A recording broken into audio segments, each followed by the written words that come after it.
Okay, it's the end of September, well, September 24th to be exact, and we're taking a look at the front garden here. Here, I'm coming out the front door. This is Musabaju. It grew really big this year, as you can see. I just let the old leaves protect the root, and it's near the house, so it stays protected, and we had a mild winter, so that helped a lot too. So this is probably one of the bigger bananas you'll ever see in New York, one of the only bananas you'll ever see in New York. I was kind of hoping it would bloom. It's certainly tall enough, but no blooms this year. And most years the stems killed back to the ground, but this year we had a very mild winter, a past winter, and the stem actually about 4 feet or so if it stayed alive. This year we'll see what happens. We have some other things happening here. We can see the last fading flowers of Amaryllis belladonna hybrids.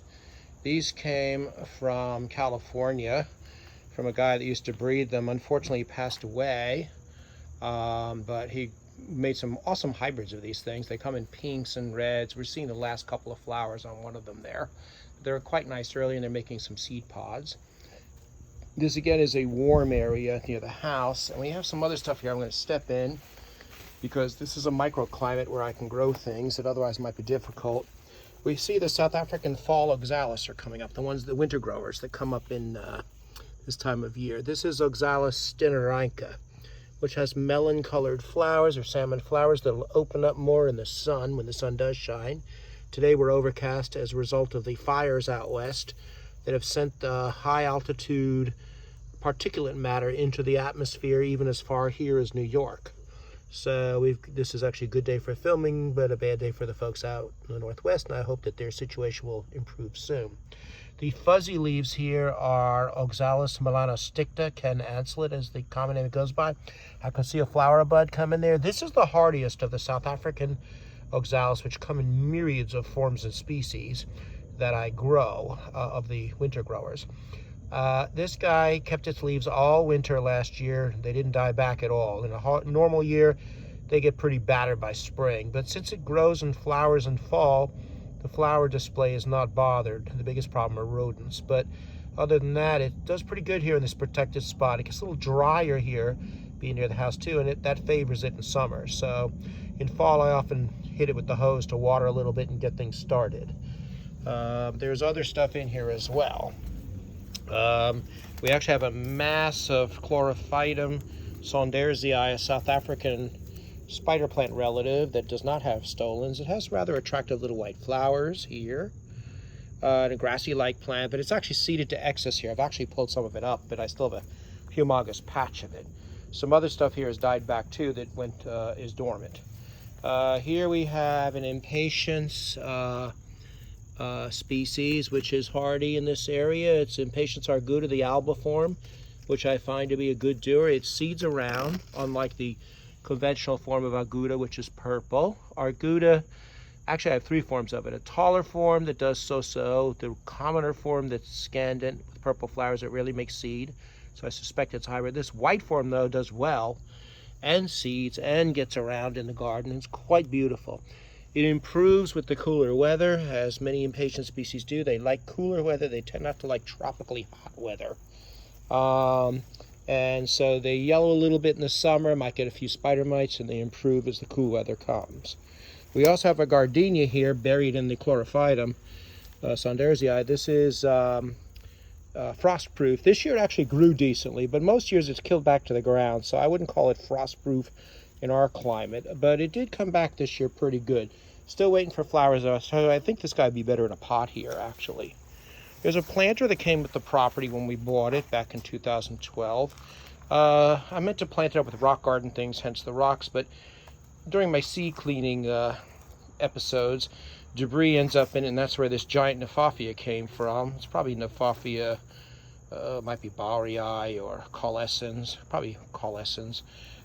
It got in here and survived the winter, the mild winter, even though it's exposed in this pot. It's now grown huge. I meant to move it and never got around to it. There's also a Russell lupin in there as well that got a little chomped up during the summer drought, but it's doing fine. And we have over here some self-sowing marigolds. I have dwarf marigolds that I both plant and that come up by their own seed. This self-sow. They come in all colors and sizes and shapes. I have singles, doubles, all forms you'll see later. Another plant you'll see in here is Hibiscus trionium. This is one of the better flowered forms. It's come out of the UK. It's a pretty plant. It's a weed really, but it's very attractive when it blooms. And we have ageratum, which came with the property and self-sows everywhere. I pull out the extras, and here's a sleeping bumblebee on this guy. In the pot, we had some seed, must have dropped in here, Biden's Ferrulacea, I think it is, which has come up. It self-sows to a limited degree in the backyard sometimes as well. And we have a pink ageratum, which I bought in, which also self-sows and mixes in with the blue when I'm not pulling the extras up. I will give ageratum a good point for being completely deer resistant. I do spray liquid fence in this yard to chase away any deer that might come along, but ageratum will be unbothered by them if they do happen to come by. We also have masses of Amsonia hubrechtii, which is a rare species in nature, but is not uncommon in cultivation. Beautiful blue flowers in spring, nice fine foliage, it'll turn a nice yellow in fall. And it's making lots of seed pods, so I have babies, sometimes too many babies, coming up in the spring from those long seed pods. The pods will drop, and then babies come up later on. As we look on the other side here, I'll do a little panorama view here. We have a big mound of Ceratotheca triloba, the African foxglove, in its typical purple color form. This is a nice stand of it. It self-sows for me. I have smaller plants further out, but here they got a little more water, so they grew taller. There's the bumblebees taking advantage of this pollen source. It comes up very late, like when the weather gets warm.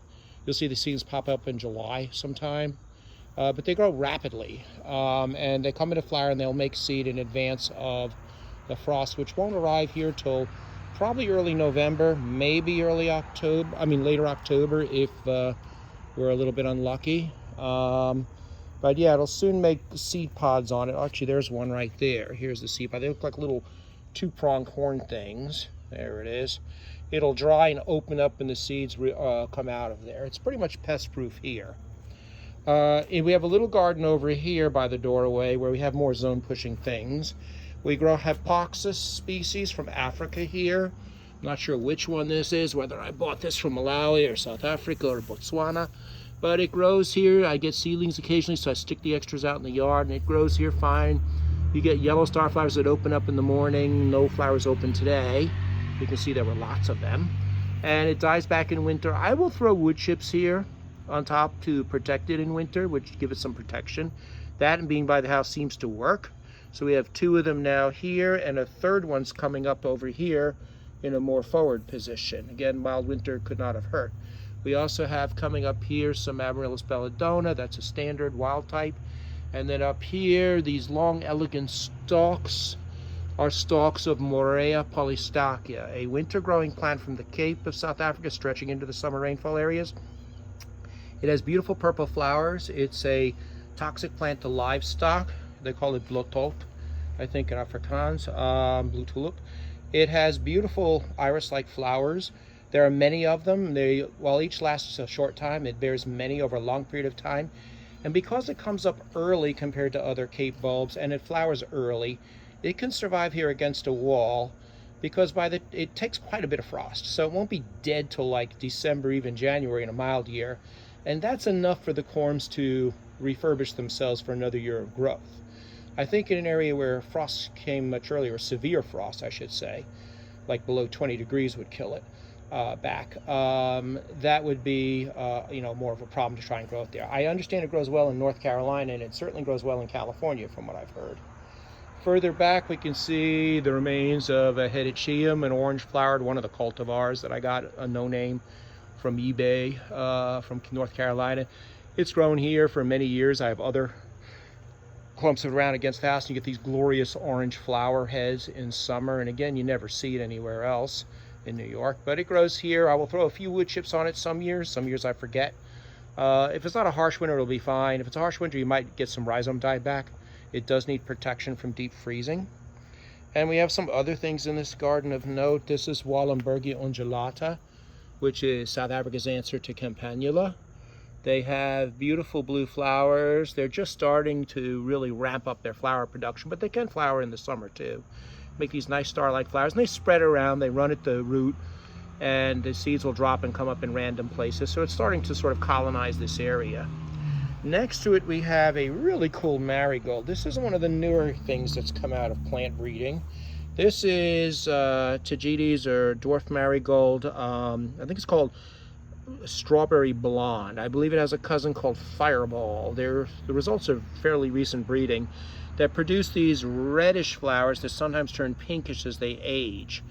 I definitely see a change in the cooler weather. You get much more intense color in the cooler weather. The new flowers open up this really pretty red. I wish there was a way to stabilize this color, but evidently it's environmentally sensitive to temperature as well as aging of the flower. Then it'll change to, there's a good flower back here, this sort of almost pinkish color.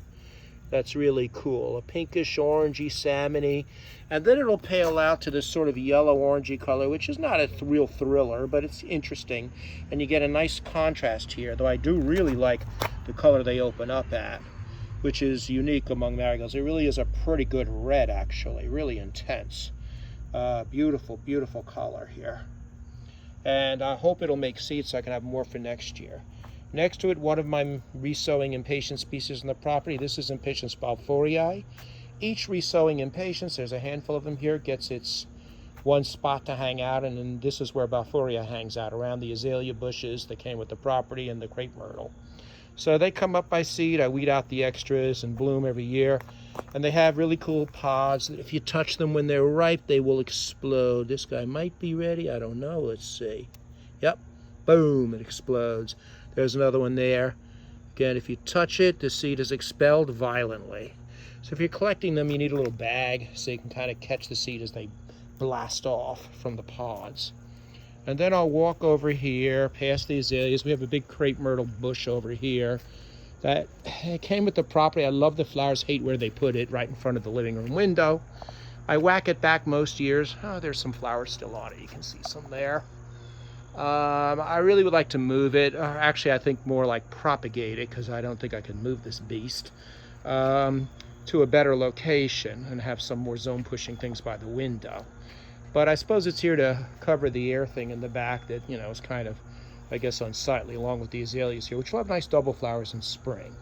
We have more of the Impatiens balfourii here, and we have some other zone pushing things back here. Let's see what we've got in here near the spigot area of the hose. We've got more hedychiums, but this one has a name. This is Hedychium densiflorum, or densiflorum, I think it is. It has a orange flower. They're just finished up a few weeks ago.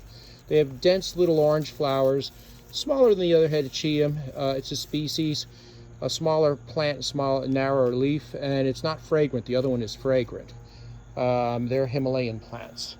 Next to it, we have a new one this year from, well, actually last year I planted it, Hedychium carnarium, a white flower ginger. It's supposed to be fragrant with flowers like butterflies. They're making flower heads, but they got to hurry up.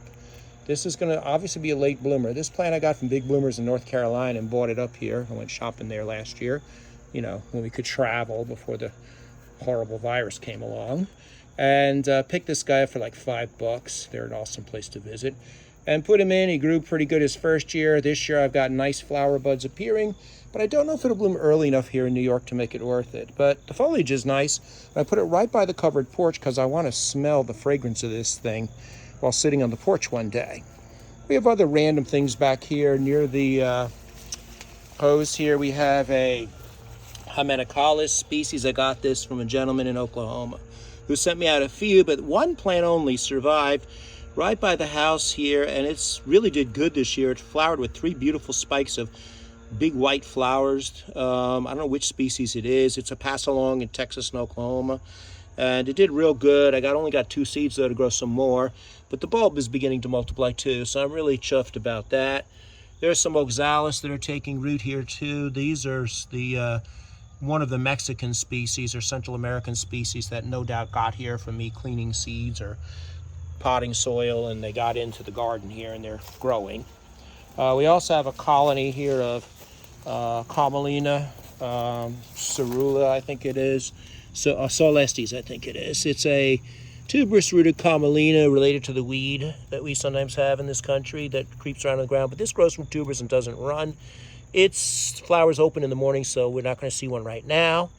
But it makes nice blue flowers, and it's not a bad-looking plant until you grow another camelina that goes by the name of robusta. which is much nicer. I'll show that one day at another time. And more of the impatiens. Now let's bring it out here.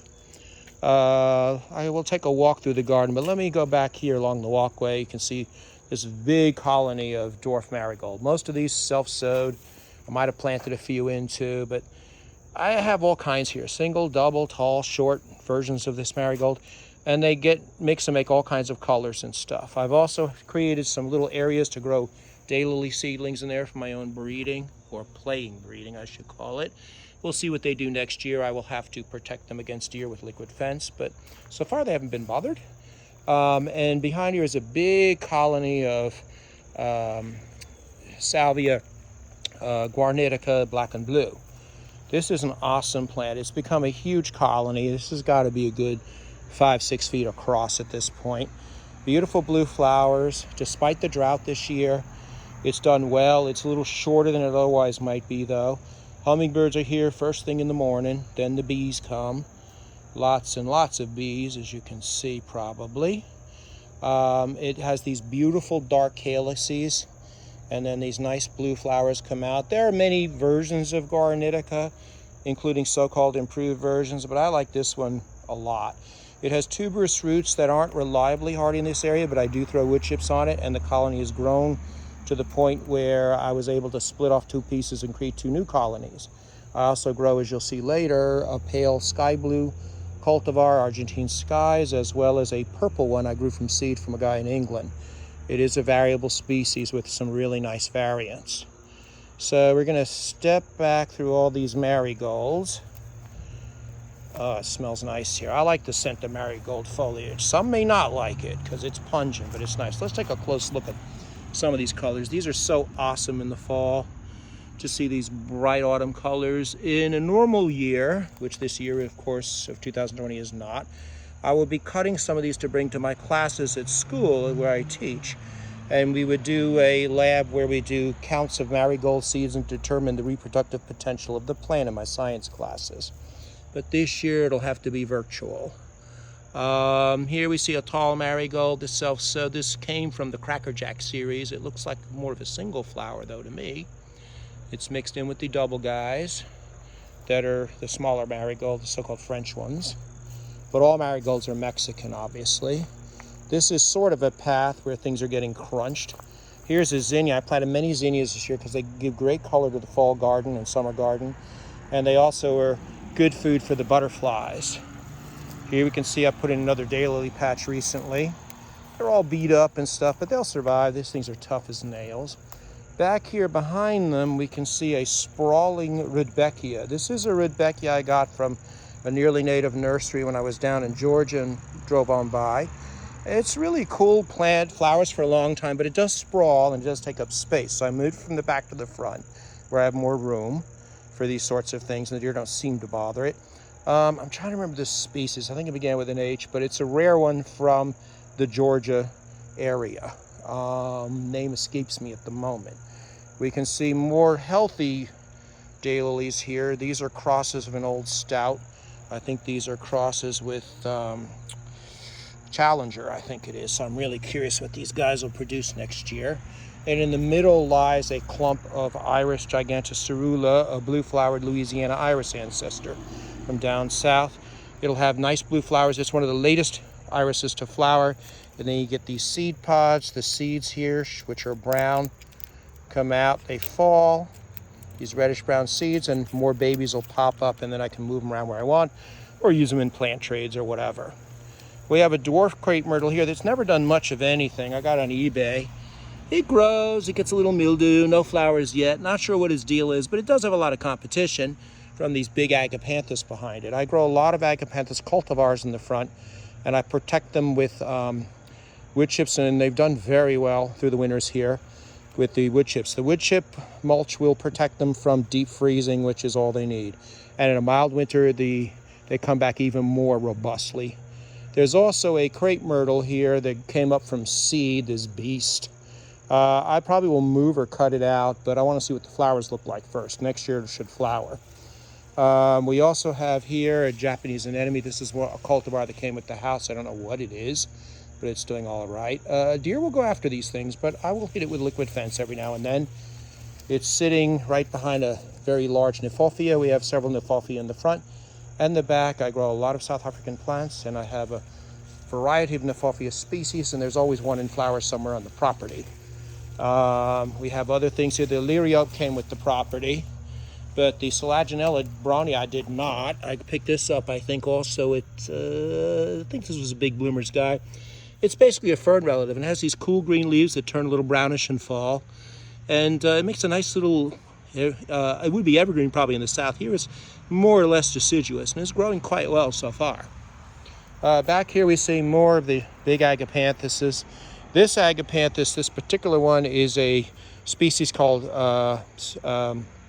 Coalescens that I collected as a tiny young plant without knowing what species it was or even genus in South Africa many years ago from a place called Bronkhorstspruit in not far from Joburg.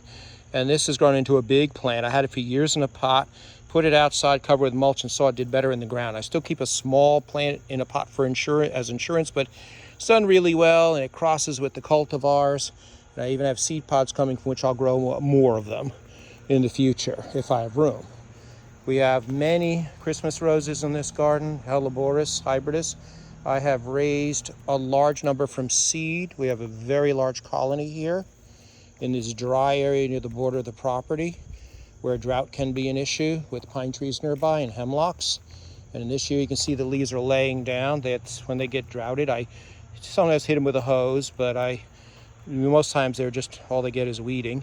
They are beautiful in spring with all colors and flowers. This seed in this batch, I think some of it may have come from Pine Knot Gardens, an awesome place in Virginia. And some seed also came from my own plants I grew from seed from Tasmania many years ago that I imported. We also have here on the border here, which is a tough area, we have a crepe myrtle I also got from eBay, a red flowered one with a green leaf. They have all these purple leaf ones, but I'm not really wild about purple and red together. But these flowers are fading now, but they're nice red and they started blooming this year. So it's in a tough spot, but it's growing. It's making progress. It would grow faster if it had more more moisture and sun. Here we also have a peony that actually is better grown for its seed pods. These are the beautiful seed pods you see this time of year on Peonia obovita, I think it is. Japonica is very similar. And I always get them mixed up. I got these from a friend in town who has a beautiful rock garden, a couple that we know. And they self-sow a lot in their garden, so they gave me a bunch of extras.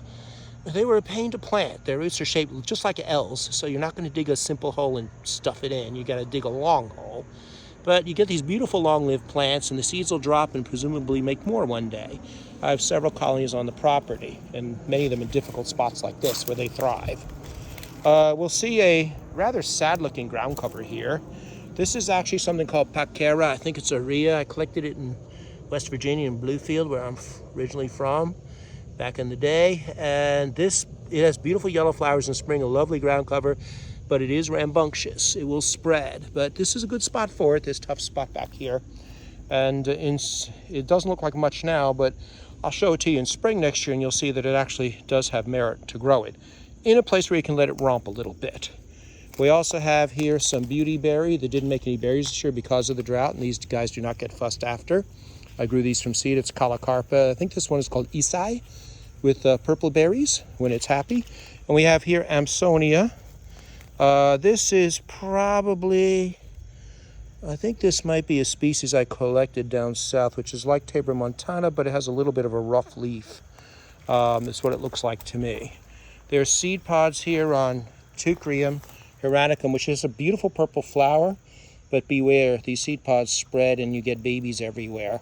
Pretty plant, but the flowers are short-lived. Got it through the seed exchanges of the Rock Garden Society. Good if you keep clipping the seed pods off so it's under control. I do see a beauty berry here. Did make berries on this end of the thing. Here's Esai's berries, or Esai's baby's berries. Yeah, it's actually a pretty shrub when it gets a little more rain and water than it's been getting this year. And we have another impatient species here that's really colonized large areas of the property. I have to whack it back. Again, not the best year for it. It's Impatiens bicolor, at least that's the name it's going under. It came from Pakistan, is where it was originally collected. It has bicolored purple and yellow flowers. That's a miserable example of the flower there. Let's see a better one here. not much better, but yellow and pink and purplish. It's a pretty plant. It's mixing here with balfouri, but it's not. They're not breeding together. It's making seed pods, and in a rainy year will be very lush. I don't worry about it going extinct because nothing kills it. Drought slows it down but doesn't kill it. As we walk through some through some hellebores here, we'll see crinums pop up. These are Crinum bulbospermum species and hybrids of them, all grown from seed. They have impressive foliage. They do not need wood chip covers once the bulbs are big enough and deep enough. And I would protect young ones though. And they make impressive lily-like flowers. They've mostly finished up by now. You get a big flush in June here, and occasional flower spikes afterwards that show up at odd times afterwards. There's also a large mass of Artemisia afra here, the one Artemisia that grows in South Africa in the highlands and in the Highveld. This one's grown to a bit of a beast, and I really should have cut it back in spring. It's now going to flower, make myriads of little flowers and seeds, which may spread it around more. But unlike our annoying Artemisia vulgaris mugwort weed, it does not run at the root, so that's nice. It also has a pleasant fragrance.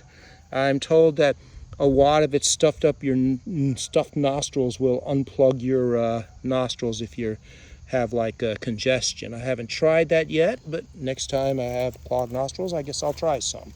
It's used as an herbal medicine in Africa, and it has a beautiful, very fine leaf there that's quite pretty. And but I will whack it back a bit because it got a little out of hand.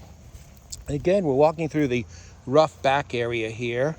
There's another plant here that's past its prime. This is a polygonum. I forget which species it is. It's supposedly a sterile hybrid that's making the rounds in some plant circles. Another big bloomers thing I got. Had nice white plumes in the summer. It's supposed to make a clump, not seed, which is important for a polygonatum because otherwise they're going to be all over the place. And it will make a large, massive plant at some point. Some sources say after 5 or 6 years it might start to throw a big runner. We'll be watching it closely because I don't want something a la Japanese knotweed here that takes over the joint. As we walk through here, we can see the remnants of spring bloomers like columbine. This was actually one of the western species that's yellow flowered, that's really nice. We have Lobelia syphilitica blooming here.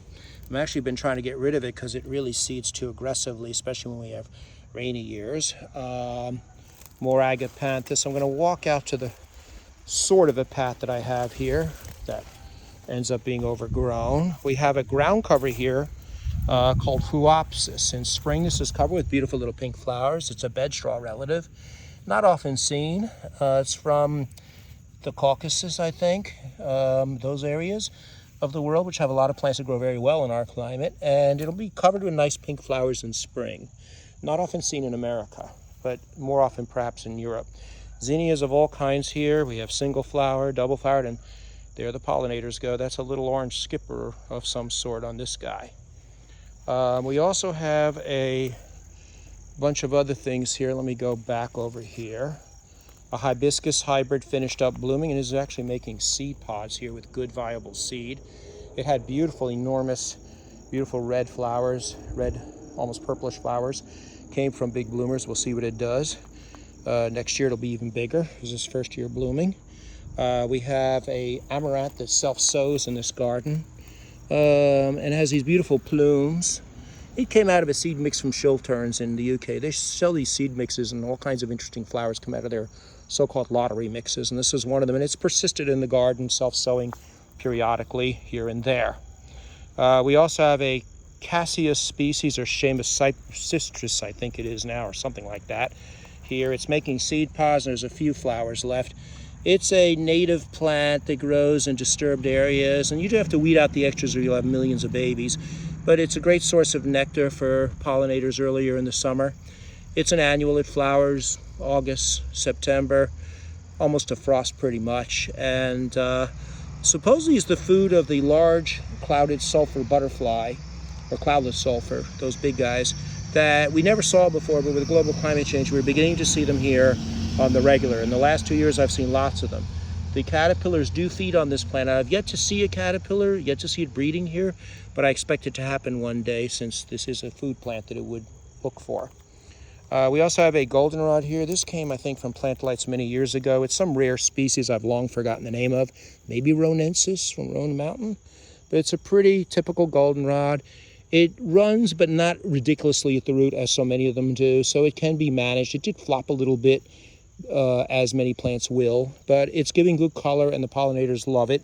And it's nice contrasted with the Salvia guarnitica behind it, a piece that I pulled off this spring from the big clump and planted out here.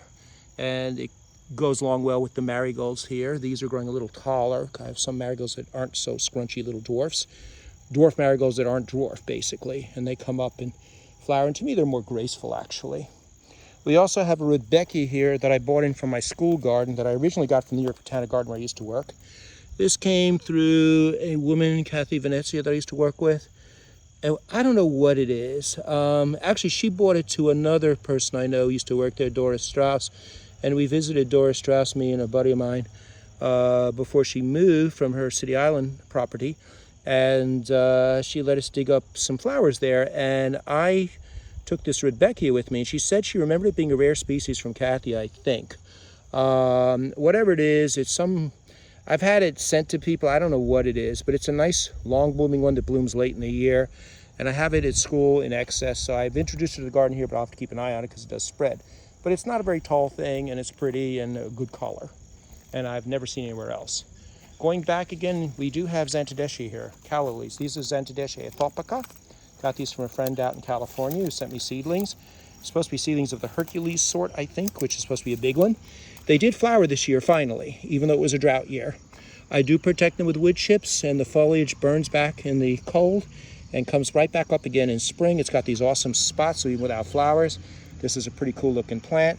This area, the soil is heavy. You can see wood chips covering it to try and put more organic matter in it, but it's pretty heavy and gets wet in spring.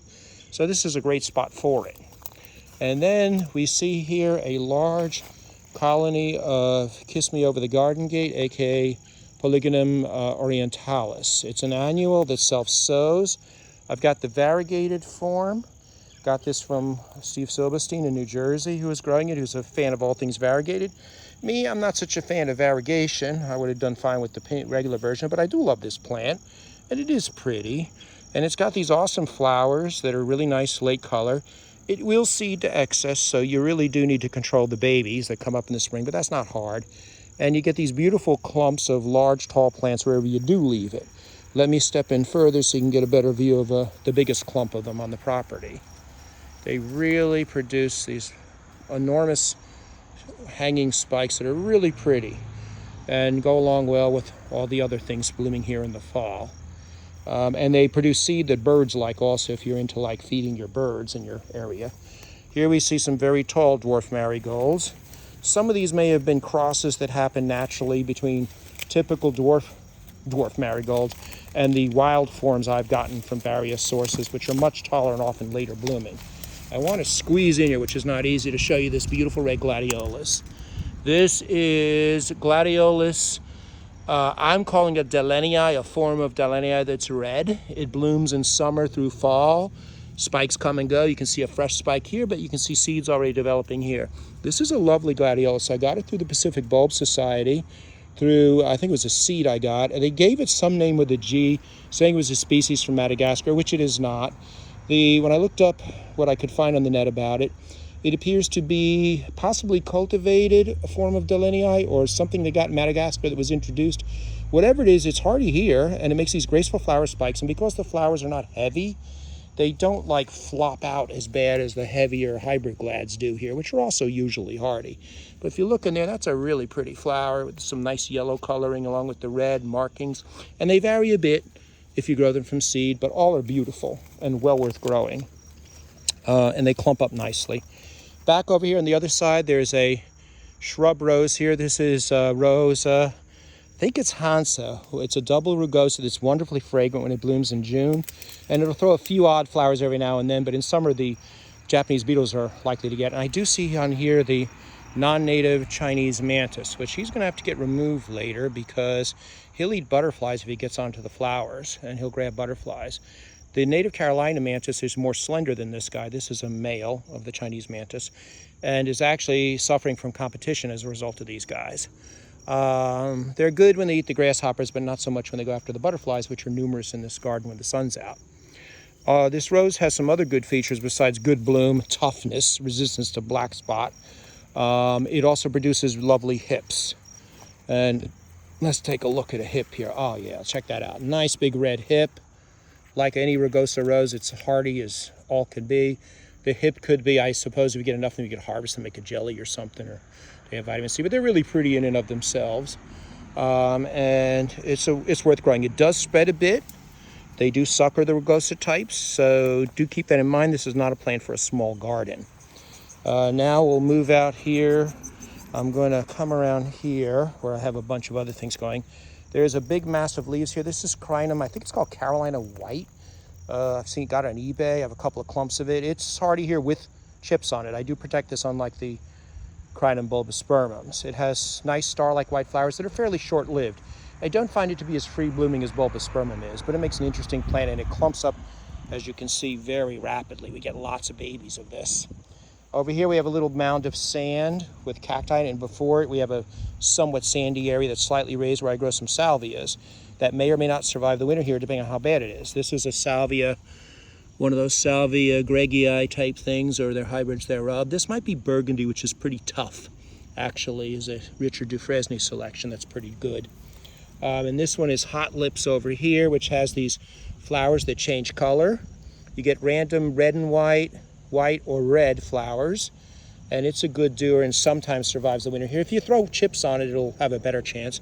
And in here I see a spike of what looks like Salvia darcii, which also will survive winters but is very brittle, with bigger flowers. And I understand there are crosses of it with the gregii types as well. Out west this does well in Denver from what I understand. Now we'll take a closer look at the sand mound here, which in spring there's a little yellow flowered mat-like flower here. I forget what it is. I think it's helianthemum or some sunrose thing, or some species from the rock garden groups from seed. It makes a nice little mat of yellow flowers. It's done well. Behind it is one of the evil cholla cactuses that I really don't want to step into. I haven't seen this guy flower yet. I grew it from seed, one of the opuntias, and we also have others in here that do bloom on the regular. Here we have the common eastern prickly pear. It's beginning to lay its pads down for the winter, and they shrivel as winter comes. It's made a lot of fruit.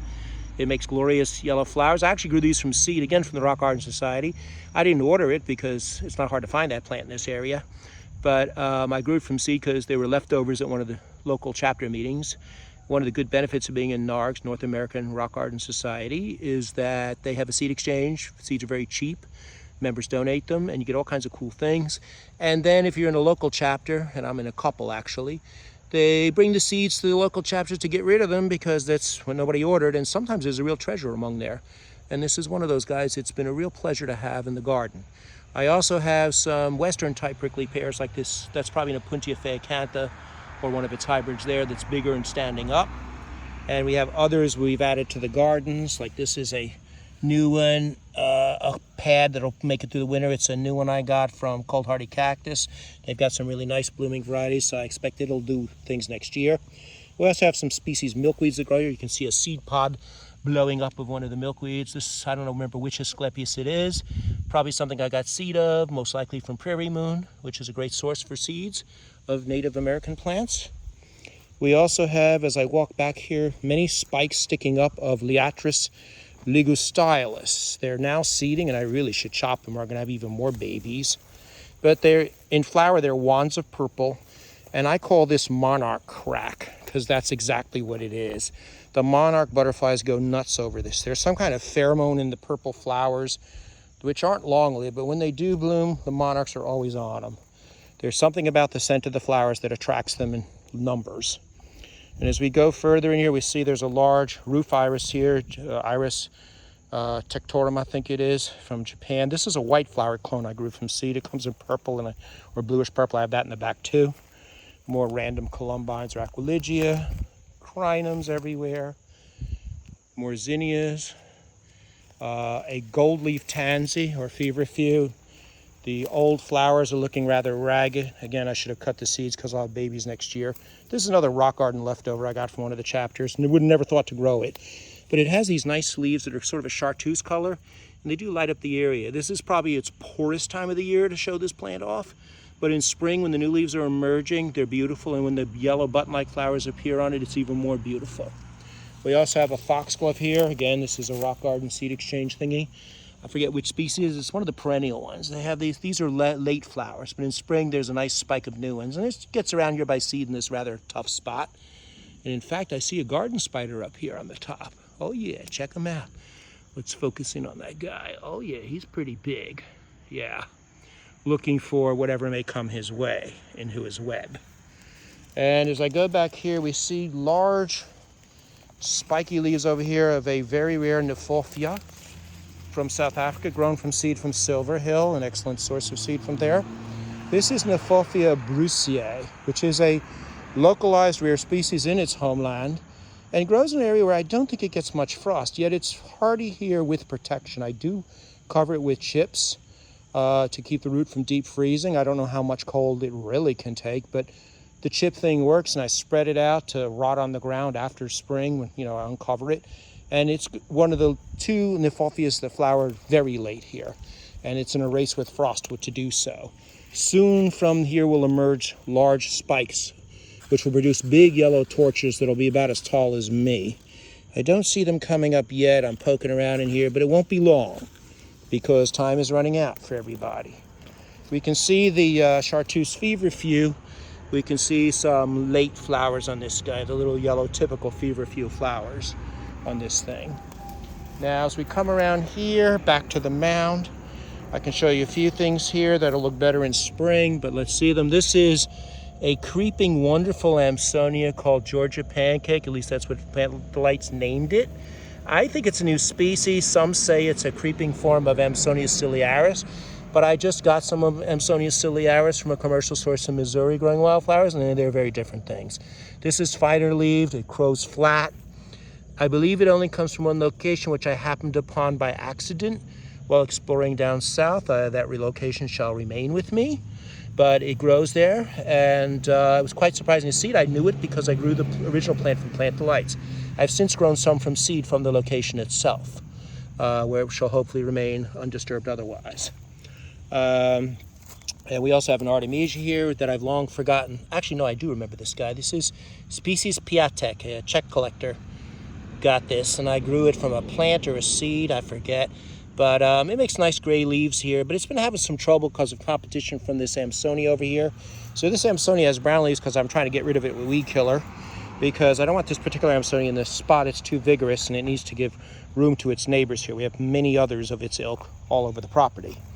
There's an iris here. I think this particular thing is a species iris from Tibet or Mongolia, I forget which place, something from the seed exchanges.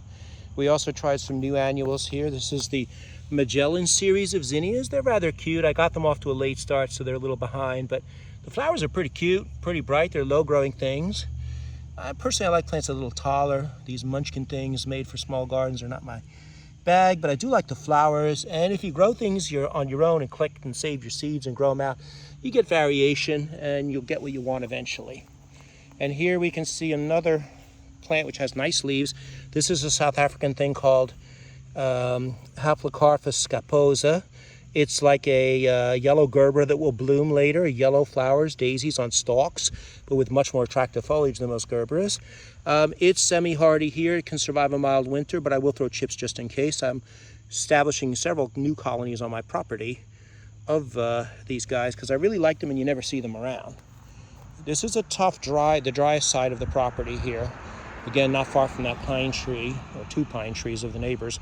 So there's tough stuff here like Nefophia, more Ceratotheca, but notice they're smaller than they would be otherwise because of the drought and competition.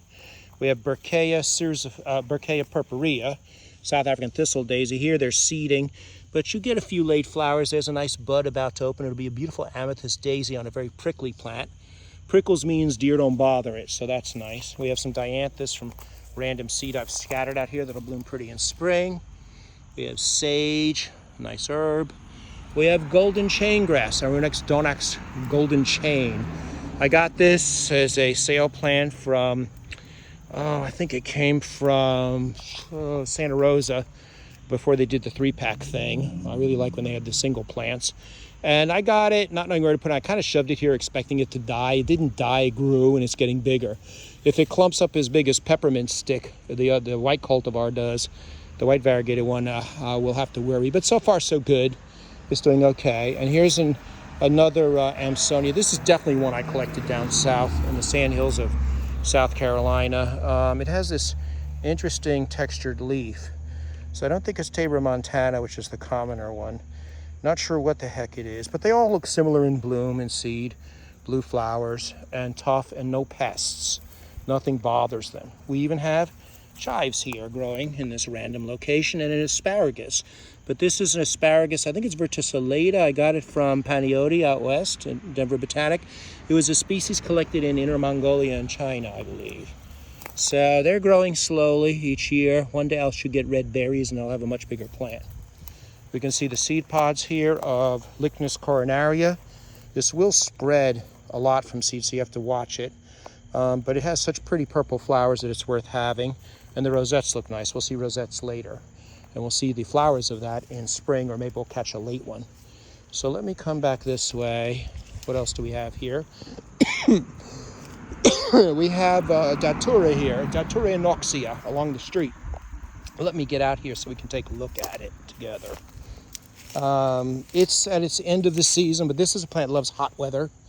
In morning, the flowers would be open. They're like giant white petunias with a slight purplish cast. This particular form I collected a wild seed of near Kanab, Utah, many years ago. And I think it's slightly larger flower than what I typically see.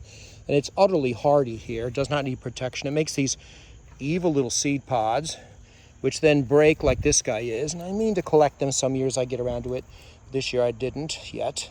And those seeds drop and you get more of them. And the roots are pretty deep and thick. But it makes a wonderful thing in full bloom here along the street in this otherwise difficult spot. Like I say, they're going down at this time of year though. This is not their peak. Again, a large clump of Kniphofia. And then a large, very large sprawling plant of Euphorbia griffithii, which you wouldn't know, but in spring this is absolutely gorgeous with its bright orange flowers. Again, pest-proof, being a euphorbia with toxic sap. It's sprawling into everything else, into the Artemisia afra nearby. But it has gorgeous flowers. Oh, wait, I see a late one. Let's take a look at that. Unusual to see a flower this time of year. This is just a small representation of what it does in spring. These beautiful orange flowers, nice bracts. Very pretty. They glow. They really do. And this is a feeble example of what you would see in spring. It stays together as a clump, but the clump gets wider. I've seen an occasional seedling pop up. I wouldn't mind having a few more of them around. You don't see this in this area. It's a Himalayan plant, so it's probably grown more in the northwest, but it does well in our conditions. Even in this drought year where it's sprawled out a bit, those roots are strong. It'll be back next year for more. These sticks here, that are the stakes I have, tell me where the oriental poppies are. I got some different colored cultivars a couple of years ago from, I think it was a lily bulb place that sells them. And they're supposed to be all different colors. Only a couple of them have bloomed so far. Next year I expect they all will. Oriental poppies, Papaver orientale, starts produce, or in its hybrids, produce new leaves right now in late summer, early autumn. And then they'll go dormant again through the winter most likely. Then a new flush comes up with the flowers in spring and they go totally dormant in summer. And there's another one here, a different cultivar. And so I'm expecting to see more of them bloom next year. The ones I have seen bloom are quite pretty, and I've got them now in standard red, of course, and I've got them in other colors as well. Back to the sand mound. What do we have here? A mounded plant, again from Rock Garden Seed, that you can see all the seeds it's making that I could contribute to the exchange this year maybe. This is Dracocephalum, probably Argoense, a beautiful blue flower thing that's amazing when it's in bloom with bright blue flowers in the mint family. And there's a Stachys here of some sort. Which one is, I don't know. It smells kind of like oregano, makes little white flowers. A bit weedy, but I put it in the sand pile and that kind of calmed it down. Oh, there's a bumblebee, a late bumblebee partaking of the nectar. And this is an indigifera I collected down south, probably introduced from Africa or Asia, that makes a little creeping thing that makes little pink flowers. There's more there earlier in the year. We also have here some other oddball, interesting plants. This is a daisy that flowers all summer long. This also came from Steve Silberstein. He thought it was something from Woodlanders that comes from Argentina, but couldn't remember the name. Looks like a coreopsis of some sort. I cannot figure out what it is, and I see nothing in Woodlander's catalog that looks like it. So it might have been offered once, but not anymore. I don't know what it is. It's hardy here so far. I don't usually protect it. Maybe a harsh winter would take it out, but so far so good. And this is hardy here and doing real well in this dry year. It would favor it. This is Zinnia grandiflora. Yep, there's a hardy perennial zinnia, guys. Comes from out west. I need to grow more of them from seed. They make these long-lasting yellow flowers that turn papery and make more seeds in them. It's a little rock garden thing, but it loves this sand pile and it's doing great. And every now and then I think I should make the time to grow some more out, and of course I get caught up in other garden tasks. And then we have a zinnia here, an annual I planted out called, I think this is the Aztec zinnia. They have these cool little bicolored flowers. They're small, but they're cute, nice patterns. And then we can see the dead stalks of Glossidium. Glossidium, I think it is. It's a poppy relative that's a perennial. There's the leaves in there, those pinnate leaf things. It has glorious orange flowers in spring. Haven't yet seen a seed around yet, but I keep hoping. There are pods in here, and occasional seed does show up. So I'm hoping it'll come up at some point. And this big light leaf thing is more Salvia darcii. It's coming into bud. Not a lot of flowers this year, but some are coming with a nice bright red. Reasonably hardy here. They're totally hardy in Denver.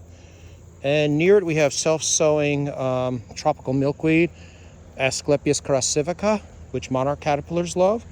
The monarch caterpillars are mostly done this year, but now unfortunately those nasty little yellow Asclepiad aphids are coming on it, milkweed aphids.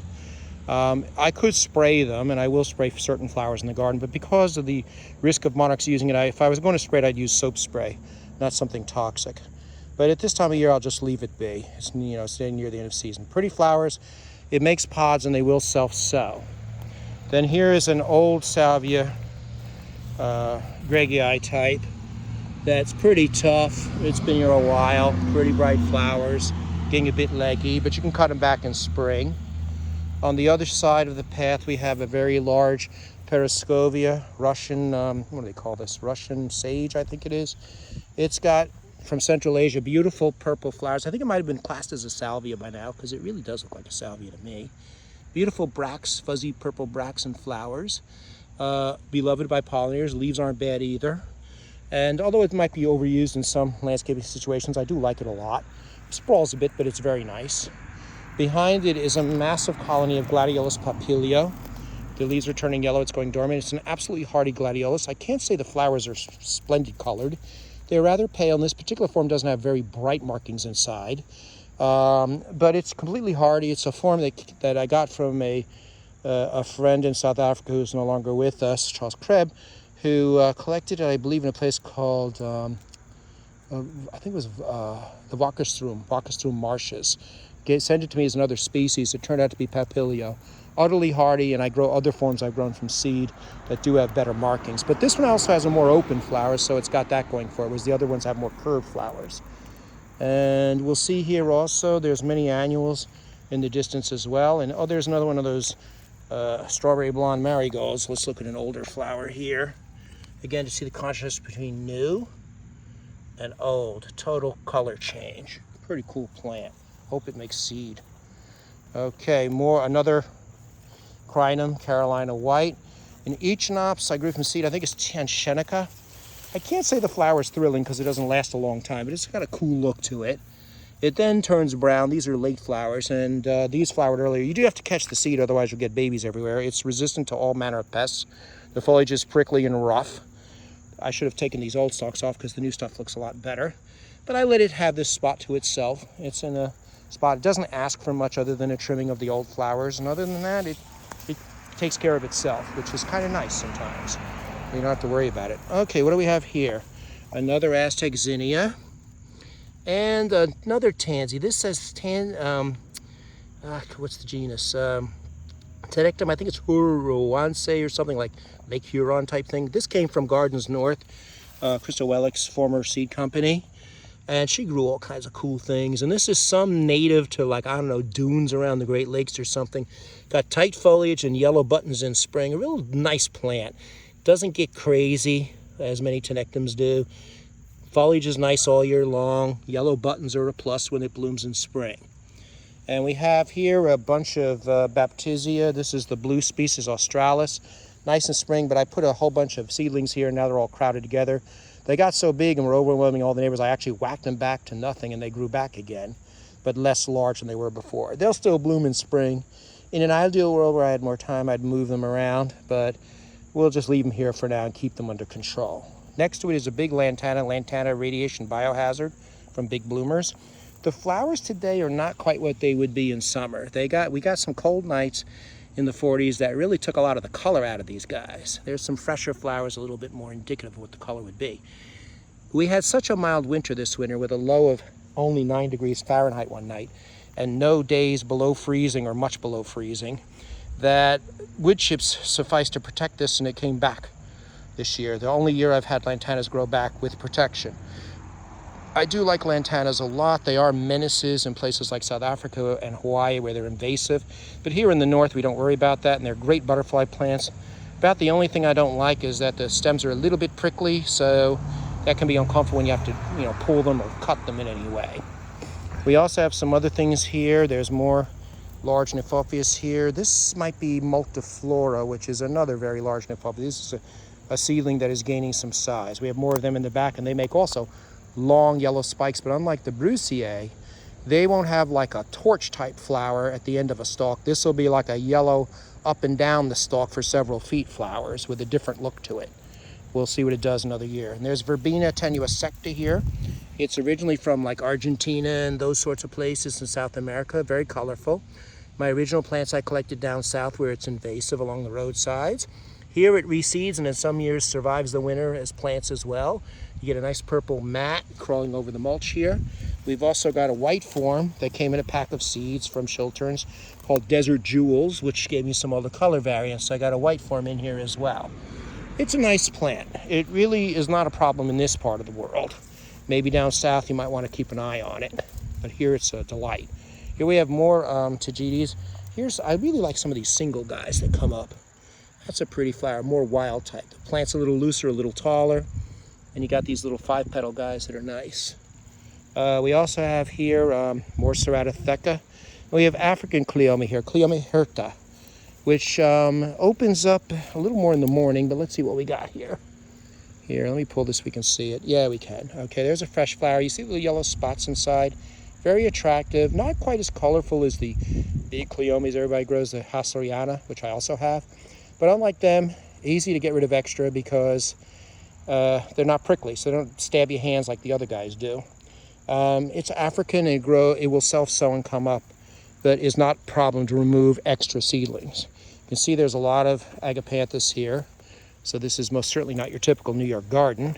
Ooh, there's a Halphocarpa sceposa in flower, so we can see the flower on it. This is another recently planted batch from seed from South Africa. There is a flower. It's not the best flower of it, but it makes a nice yellow daisy, and I'll make more of them. It'll bloom all summer long, and next to it I have a plant self-sowing all over the garden. This is Amelia coccinea. Comes from Indonesia, I think, is where it's originally native to. It's an annual you can get through various seed houses. It comes in bright red and orangish red. This looks like the orangish red. It's a really good doer. It self-sows by little flying seeds, and it's brittle and delicate enough. The foliage isn't bad looking. Because it's delicate, you can pull out extras without a problem. It doesn't really like choke out too much. So I don't mind it weaving in with the other plants. It really adds a nice bit of color to the garden in late summer and fall, and it's welcome here. And I do get lots of it at times, as you'll see right up here. You can see a whole mass of it here in this spot where otherwise not much is present. And it makes a beautiful colors. If I wanted to get rid of it, if something was precious in here, I would just yank it out and it wouldn't be a problem. It's not going to like grow back from roots or anything like that, which can be a good thing sometimes.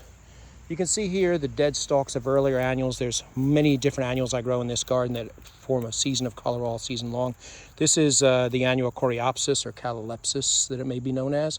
There might be a few flowers on some plants here. This one's long finished. They drop seeds and come up, make a beautiful display. Before that, we have Nigella and Larkspurs here as well. Oh, let's see, I forgot to point this guy out back here. Here's the pale form of the Salvia guarnitica, Argentine skies. Here you can see the color of the flower is very different. pale sky blue. I think this is Argentine skies, might be seed of Argentine skies, but really nice pale. And this one made it through the winter too, but it'll get wood chips to protect it. It's a little looser growing than black and blue, but a beautiful plant, and again, just as much loved by the bumblebees. Okay, and then we'll move down again. We have the purple form of Salvia guarnetica from a salvia specialist in the UK who offers a seed list if you ask for it. This is purple. This is not Purple Majesty, which is a hybrid. This is actually purple Salvia guarnetica. It'll make seed on its own eventually. And it survived the winter here and did very nice. You can see some Amelia popping up through it. We also have, let's see, more marigolds. We got lots of marigolds. Another self-sower here is Salvia coccinea, which can be a bit of a weed at times. It's a Native American species from like Texas and Florida. It's an annual that will self-sow with vigor, and again, pests don't bother it. So that's a plus. We have some very large crimes here that bloom on the regular. And a nice native aster called Aster ceraceus. The silver leaves are largely gone in this specimen by the time the flowers appear, but it makes these masses of beautiful purple flowers. You can see a little bit of silver leaf on that guy. And I've got a few of these around. I planted some seedlings around and a few of them survived, and we'll see what it does. Some of these native asters will spread from seed a bit much, but I think I could use a few more of this because it's pretty colorful. Next to it is a nice cool mat of bird's foot trefoil. You might wonder, why the heck would a guy who's into like really weird plants grow bird's foot trefoil? After all, it grows all along the roadsides of this country. It's from Europe. It's not an uncommon plant with pretty yellow flowers, little pea flowers, but this guy actually is the double flowered form. It's pretty much a pass-along plant. You can hardly ever find it. It has double flowers, not in huge quantities like the single flowered one, but in sunny springs it'll bloom pretty good. And it doesn't run all over the place. It slowly spreads, and you're lucky if you get enough to divide out another plant. I don't think I've ever seen it for sale, but I picked it up at Oliver's nursery nearby because there was a person there growing it and who was purposely trying to multiply it. And I've had it ever since. And just like regular bird's foot trefoil, the thing is hardy to the max. But it doesn't take over, which is nice. Here's another one of those Aztec zinnias. This color is particularly nice. Isn't that nice? That's a nice bicolor. And here's a better looking Salvia coccinea. Beautiful red flowers. And another salvia just starting to bloom, Salvia azurea. I think this is the compact form. There's actually a tag on this. Another $5 guy from Big Bloomers. Salvia reptans, my bad. It's West Texas sage. Pretty compact, narrow leaves from the prairies, totally hardy, blue flowers, just starting. Probably would like a little more rain than it had this year, but doing all right. There's another Haflacarpa in bloom. It's beautiful yellow flowers. You get a better aspect of this. And next to it is Tilbagia violacea from South Africa. These are both white and lavender forms, or pinkish lavender forms of it, growing, probably from UK seed. It's setting seed. Got a big thick clump here. I throw some chips on it over the winter to protect it here so that it's totally hardy. It wouldn't be possibly without chips. A bad winter would take it out. But I love this plant because it blooms all summer long. It just does not stop, and the clump gets bigger and better every year. Because it smells like onion and is in the onion family, if you tear the leaf, it's like an onion, no creatures bother you. The rabbits won't bother it, nor will the deer when they do mosey by. If I step out into here, let's see what else we've got. Agapanthus finishing up. Oh yeah, this echinacea looks like a mess now, but it has some green flowers in spring. You can just see the last of it. It's a green cultivar I got years ago, and I've been meaning to divide it because it is definitely unusual. Now sometimes they'll get these weird twisty things in the flowers, like this guy. That is a mite that causes that, so I need to remember to cut the flowers off and throw them in the garbage or burn them, because that mite can mess up cone flowers. It makes the center look weird and distorted, and if you remove the dead flowers, you reduce the problem for the next year. We also have in here another Salvia guarnetica colony I just established this year. We have zinnias, we have thyme growing, and here's a nice colchicum in bloom. I love these guys when they pop up in unexpectedly with their beautiful flowers. They're toxic plants, so no worry about critters. Easy to grow, give them some sunshine, and they're happy. They need nothing else.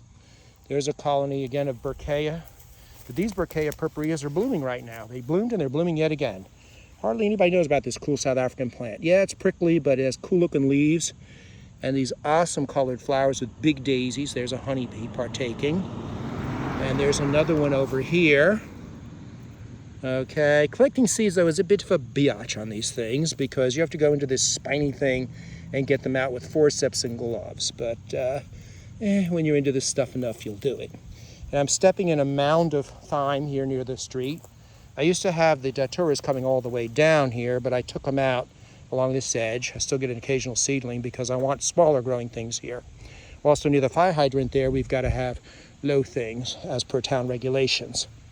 We have some other things here. Let me go up again. Here you can see a lot of cleomes finishing up along with marigolds. We've got seed pods here, and we've got right over the street here is another. We have purple, pink, whitish here, and all different colors. It's not their prime, but they bloom all summer long. I hate the prickliness of these stems if you have to pull them out once they're past a certain size. Other than that, I like them. They do self-sow to excess, so you need to thin them every now and then. But I keep them around because the swallowtails like them. And we also have here dwarf iris. These are bearded irises I put in, which will bloom next spring. These are good for this area because of the fire hydrant. So we need low stuff around it. We also have California poppies blooming in here that I threw seed down of. They'll self-sow too. They really are pretty things. I think they're often overlooked, but beautiful golden orange colors. You can get other colors too. Sometimes a bright orange red. I think it was called Mikado or something. And there's doubles you can grow from seed. Really nice ones. There's some nice zinnias in here. Purple cleome, marigolds and ceratotheca. And a lot of this I just let it come up and I edit. I'm not, as you might be able to tell, not into formal gardening. I don't like straight rows of stuff and rigid color plans. Nature does it best in my book. I like surprises, so I like to be surprised. And every year there's something different to see, something different to learn. Here's a beautiful zinnia that just looks so pretty, that color, with the seed pods of the cleome underneath it. There's that's a datura back there that came up, an Oxia that came up there. I don't want them in that spot. I'll have to get them later, but our gardener's work is never done. We all know that. Back in here, I put some lavender that I got from, again, leftovers from our local rock garden chapter. We had a plant sale and they were leftovers, so we got a good price on them. I love the smell of this stuff. This is a dwarfer form. I would like a little taller, but hey, the price was right. So we stuck it in here and the butterflies love it. Next to it, we have a Artemisia, but I'll show you a better quality of it here. This is another big bloomers thing I picked up, never heard of it. Can't find out much about it. It's supposedly some Artemisia species from the Balearic Islands. It's supposed to be zone 8 hardy. Well, it came through our winter without a problem and no protection. Again, we may have had a zone 8 winter, so that was unusual. We're really the edge of zone 6/7. So we'll see what it does, but it has this beautiful, refreshing foliage on a low-growing plant, critter-proof, and a good place out here against the street, where I hope it'll make a carpet along with the thymes and also this moss phlox over here to kind of hold the soil down here where erosion happens near the edge of the street. Here's another one of those nice Asclepias caracivicas that's self-sowed in this area. More zinnias. And we have here alliums. I grew these from seed. They have purple flowers, but I do have to cut the seed heads off because they seed like mad. This is related to like Allium millennium and some of those things you see in nurseries. But and they're beautiful in flower, and the bees love them, but oh my God, they do seed. So I keep them here at the edge in a tough spot. And here's a bunch of single flower marigolds I grew from seed and planted out. Aren't they pretty? They're the wild types. You get these beautiful colors that change a little bit as they age. And I like them a little taller like this. To me, they're more graceful than the little munchkin dwarf ones. And so I let the marigolds all mix together. The pollinators will mix them up, and I'll get all kinds of variation because I like variation. I don't want one thing only. There's a plant over here. This is something called shoe-fi plant, but I think this is a larger form of it. I forget. Nicandra, although it probably should be a Nolana. It looks like one. Beautiful blue flowers. Flowers late, toxic, makes a little Japanese lantern thingy here with a berry inside that you would not want to eat. And drops the seed and comes up again next year without a fuss. It's supposed to be like something you use to get rid of whiteflies. Don't believe it because whiteflies love it. But they're not out here in this part of the garden in summer. They die here in winter. But here's one of those annual Coreopsis, a pretty red one that's still blooming late in the season. And there's a more typical yellow flowered form by some random passerby's piece of gum on the street. We do have a lot of dog walkers and passerbys here, but they're blooming. And a nice pink cleome. Another batch of hellebores grown from seed. These are definitely in this corner from Pine Knot Gardens. There's some poppy here as well. I have annual poppies in this garden, but these are actually perennial. This is, I think it's Papaver atlanticum, I think it is, with orange flowers. This is single flowered ones, and I have double flowered in the other section of the garden. They do self-seed, so I keep them out here where they can romp as they wish, but they bloom all summer long. This is Chinese chives. I think it's Allium tuberosum. It has nice white flowers. That's the last of them and not the best looking. Lots of seeds, again, a spreader, so I'm going to have to chop those seed heads off if I get around to it. Otherwise, I'm going to be pulling babies out next year. We also have irises here. I grew these are typical Siberian irises I grew from seed from the exchanges. Another seed-grown crinum that is now actually bulking up. It's beginning to proliferate and make babies, as they will do. Some cone flowers that have been cut back. An Apetia from Asia or Korea that I cut back, but actually this might be a native species, but it has whitish flowers. Pollinators love it, but I may get rid of it because it seeds too much. You can see I removed the seed stalks. We also have many other things here. Cardinal flowers. Here's some flowers are flopping out. They don't like this dry area, so dry year, so they're flopping around, but they're still blooming. This is a weird plant. Cardinal flower, you get a plant, you put it in your garden, and half the time it dies. But if you let it make seed, it'll come up wherever it wants. And if the soil's wet, they love it. Now, so we've had a couple of rainy summers, and they established very well. This has been a dry year for them, so it's tough on them. And it gave me a chance to get rid of some extras. But I keep a few around because I love the color. They're really pretty. So this, again, is not their best year, but that screaming red is not a color you see often. And there's more of that celosia that came from children's seed mix scattered around here. And we also have an Agastache I've grown from seed. This is one of the Aurantiaca hybrids, I guess. They're nice, again, critter proof, smell nice. Pollinators love them. And again, more salvia here. So this is the one perennial Coreopsis that survived here. Of all those new color forms that you see, this is one I got years ago from probably Santa Rosa. I forget which one it is, but this guy hasn't died. Usually those newer cultivars tend to disappear after a few years. Not this guy, he's still going. And behind him is a seed-grown Aquila siberica pink-flowered form. It's throwing a few late flowers, kind of cute. We do have Aquilas here, yarrows in various colors. I grew the Colorado color series. They're very nice, but they will seed around, and you get too many of them sometimes. But they're really pleasant to have when they bloom. And we can see as we go through here, random crepe myrtles coming up. They resow now. Years ago you didn't see crepe myrtles in this area, but now they are becoming ubiquitous. A crinum, and then we have Buddleia. We have butterfly bushes here, several varieties, so they seed, and I get these babies that I got to pull out because otherwise they'll take over the property. Pull them out, just shake the dirt off, let them die, and that's the end of it. They'll add to the soil. Here we have one of those Buddleias. I actually this year cut all the seed heads off, but I keep them around because they smell nice and the butterflies love them. I know there is all that talk about invasive species and how natives are better for insects, yada, yada, yada. Well, somebody tell the butterflies that because they love butterfly bush. Yes, I do have larval plants for them to feed on. We have things, I'll show you caterpillars later on rue. But when it comes to nectar, not much beats the butterfly bush. It blooms all summer long in times of year when there aren't many other things. And here you can see the bees are busy working this non-hole blue one, which is a dwarfer one. We have a silverleaf one here. I think it's Buddleia argentea or something like that.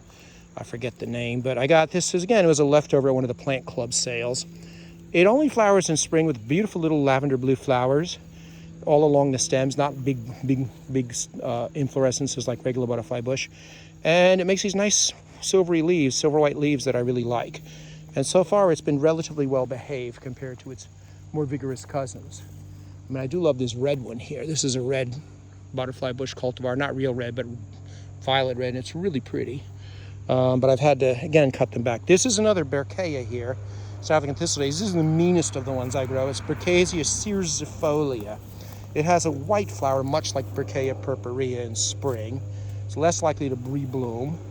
And it has even more evil seed heads, as you can see here. You can only imagine the joy of me harvesting these seeds when I'm up to the task. And the leaves are wicked, but interesting looking and impressive. It slowly will clump up, and seeds will drop and come up in various spots. And it's utterly hardy, needing no additional winter protection at all. And as we go through here, I'm going to go up the walk and see what else we have. Oh, this is another Chiltern's lottery seed pack thing, some kind of Cuphea. We are near a street, so it is noisy at times. There goes a lawn truck of some sort. This is a couffet, I don't know which species. It comes up periodically here and there from seed that came from the original mix. And next to it is a, this is a potentilla, I think it's Atrasanguineum, species from Nepal. And it has these bright red, oh no, I'm sorry, this is Thurbii, which is actually, I think, a southwestern native. It has a red flower. Again, they were prettier earlier, but you have a few late flowers coming in the coolness of fall. Pretty little bright flowers. Lots of little seeds, and you'll get plants coming up here and there. It's, again, prettier in spring. We'll see that. You can see along our walkway here, we have a lot of creeping phlox. I literally bought these on sale from Santa Rosa's, like, I don't know, they were $2 or $3 a little pot.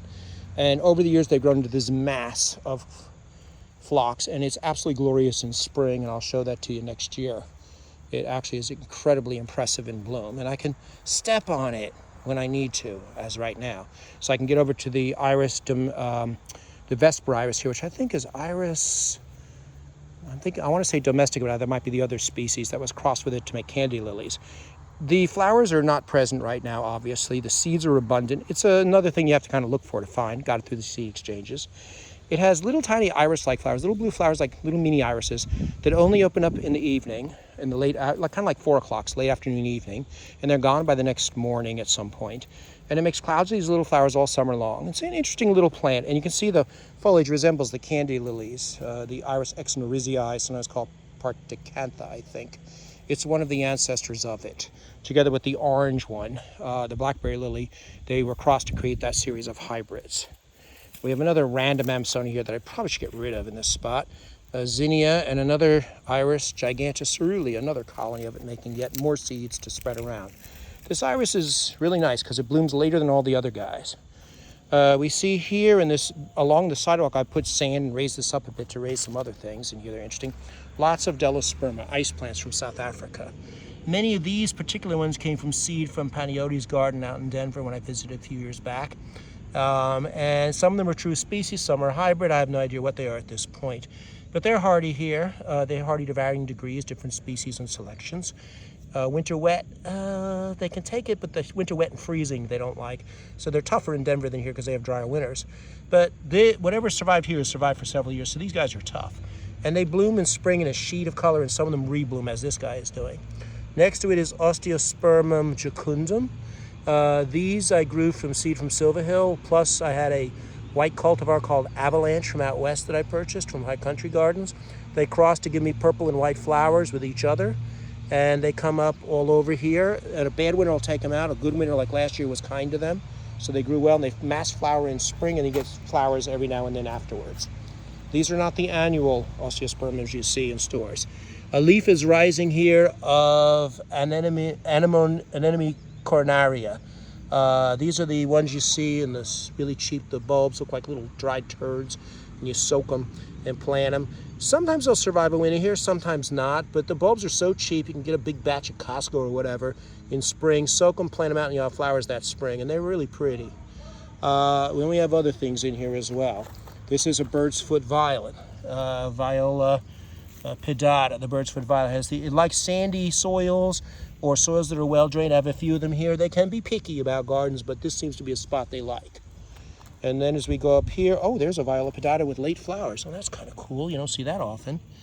They're not in the best of shape, but hey, it's blooming. That's something for this time of year. They're not a little malformed, I would say, but in spring they're pretty. And next to it is this really nice succulent. This is Talinum calicinum. It's a bit of a weed because it will seed everywhere.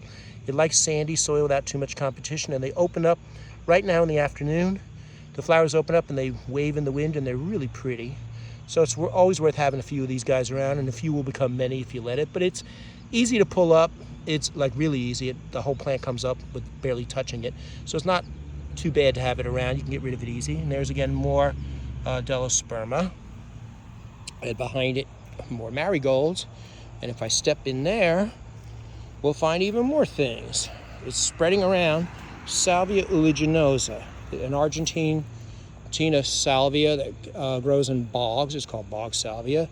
This can get wet in winter, but it's not boggy now, that's for sure. Dry as a bone. But it's got these beautiful blue flowers beloved by pollinators, graceful foliage. It'll seed around, it'll survive mild winters. Sometimes a plant will die and then the seed will pop up. protection would help it, obviously. Sometimes I do, sometimes I don't give it the protection. And you get these nice delicate wands of color. So it's a good doer, easy to grow and not fussy. It smells good. The leaves of salvias often have a nice fragrance. If I step further in here, we'll see a late Aquila blooming, a late yarrow. This is one of several I grew and got nice colors out of from, I think it was the Colorado series. There's a bunch of seed-grown strains you can buy that give you beautiful plants. Why buy the plants when you can grow the seed and get the colors you want? And they are fairly good long-lived plants here. If you like a color in particular, you can divide it up and have more. Otherwise, just let them self-sow and you'll get more colors. Weed out what you don't like, though. Ooh, I see a monarch butterfly there going by. I don't know if you can see him. It's hard to get butterflies with a phone. There he goes. All right, if he comes close, we'll get a better shot of him. Back here we see a candy lily, Iris nerizii seed pods. They open up like the blackberry ancestor. That might be the Iris domestica. But this is Iris X nerizii. Blackberry-like seeds that drop off and spread more of them. They can seed fairly aggressively, so it's good to keep an eye on them. But the colors are pretty. They're very graceful flowers in summer in all kinds of pastels. And yet more zinnias here. Most of the zinnias I planted out from seed I grew, but some will self-sow here on occasion. They're not totally reliable. Another colony of dying back of Gladiolus papilio. And again, we see that in big colony of Polygonum orientale. There's another one of those nice red glads. The PBS delinei, I call it. Beautiful pattern, really pretty. It's clumped up nicely. And another evil clump of the Berkea cerzifolia. Foliage is rather pretty, actually. It's impressive, but you don't want to tangle with it. I have some other things here. In this area here with the stone bordering it, this long strip, are red tulips in spring. When we bought the house, we thought there were no deer in the area because of all the red tulips. We learned later that they spray them because otherwise the deer will come and eat them, and I do the same. They'll be back next spring. I put in here a Gomphocarpus, aka hairy balls plant. No, that's really its common name because it kind of looks that way. It's got a inflated seed pod with hairs on it. And so people grow it for its curious effect, and supposedly drying it makes an interesting dried arrangement. And milkweed-like flowers. These guys I planted late, so the seeds have come up. I got these seeds actually in South Africa, but they're not actually going to reach blooming size yet. I see a tiny flower head coming out there, so I might see a flower before frost, but I don't think I'll get seed on these guys, but I have backups, so that's okay. We'll start them earlier next year. Behind it, we have self-sowing Browelia. This I think is Americana, I think this species. These are really pretty. I remember seeing a lot of these at the Cornell plantations. Bright blue flowers, nice. The deer will sometimes come and chomp on them, but again, liquid fence keeps them away. They self-sow so aggressively that you do need to thin them, but they come up late in the year. They make lots of these very nice blue colored flowers in a shade that's not often seen in gardens, and they are very floriferous. We also have a miniature salvia here that I grew from Rock Garden Society seed. This I did order. Salvia resinose, Scutellaria resinose. It looks like a salvia. Scutellaria, it's got this cute little salvia flower. And they start flowering in summer when they look pretty, and then you get an occasional flower even this time of year. They never get big. These plants are like a foot across, and there's several of them. And they like this little dry, sandy area here. We have these big irises with a stake next to it. These are outward-bred irises, so this one doesn't have the speckles. It's a big white guy. Whereas the others have all kinds of speckly colors here. They are irises that are bred. Your bearded iris is crossed with desert species, which have spots and things. The desert species, they're crossed with her persnickety things that if you breathe water on them at the wrong time of year, they rot. But the hybrids in between, for me, grow just like bearded irises, maybe even better. But again, I keep them in a raised area where it gets a little dry, even in a rainy summer. We also have more California poppies here. Here's a white one that came up that's really pretty. And we also have a species clematis here, one of our native ones. I think this is Addisonii, I'm not sure.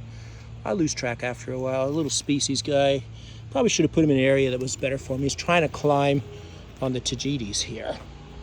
Let me go down and we'll look at the last part over here. Well, bringing the camera around, we have a large shrub, too large, that I grew from seed of the strawberry bush. This is in front of the Musa. It's Calycanthus Florida, I think it is. It smells nice, it makes interesting pods, but Lord, this thing got too big. And it also suckers. which is a problem. So it's going to get whacked, if not eliminated, probably whacked back, because I do like the flowers. And then next to it is a rhododendron that came with the property.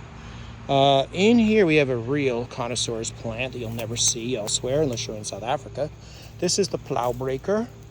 It's Erythina zaharii, one of 2 plants I have on the property. A third one finally died.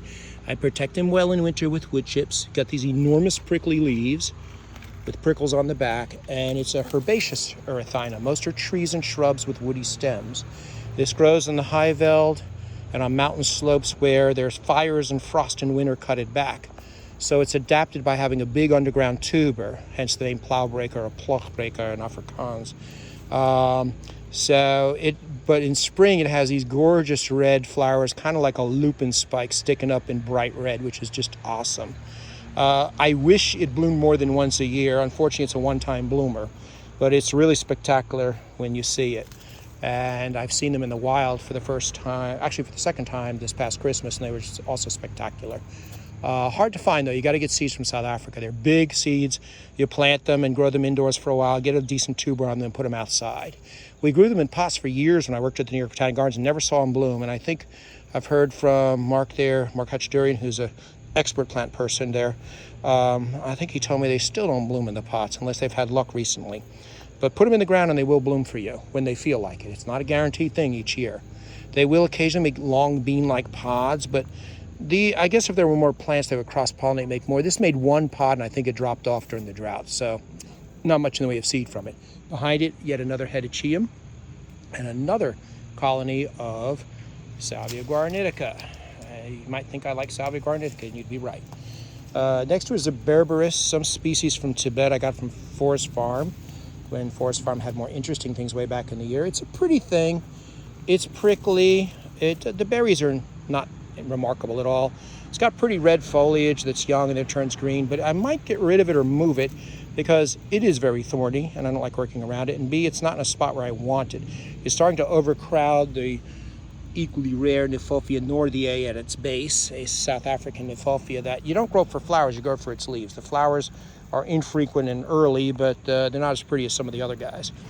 The foliage may save this berberis, and again I have to see what species it is, but maybe I'll take cuttings and grow them and then get rid of the plant and put them on the border of the property where such things belong, in the wild zones. Along the sidewalk we see more Crinum bulbospermum, more Kniphofia. These are probably coalescens mixed in with crinums.